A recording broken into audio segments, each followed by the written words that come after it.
ಅರಮನೆ ಮೈದಾನದಲ್ಲಿ ಮಾಜಿ ಸಿಎಂ ಯಡಿಯೂರಪ್ಪ ಅವರ ಮೊಮ್ಮಗನ ಮದುವೆ ಅದ್ದೂರಿಯಾಗಿ ನಡೆದಿದೆ. ಸಂಸದ ರಾಘವೇಂದ್ರ ಪುತ್ರ ಸುಭಾಷ್ ವೈವಾಹಿಕ ಜೀವನಕ್ಕೆ ಕಾಲಿಟ್ಟಿದ್ದಾರೆ.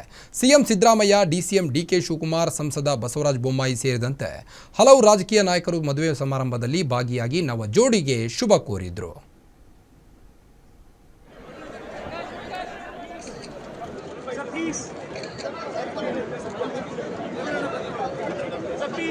ಸರ್ ನೋಡಿ sir sir please CM sir ನೋಡಿ ಸರ್ ಎಲ್ಲ ನೋಡಿ ಸರ್ ಇಲ್ಲಿ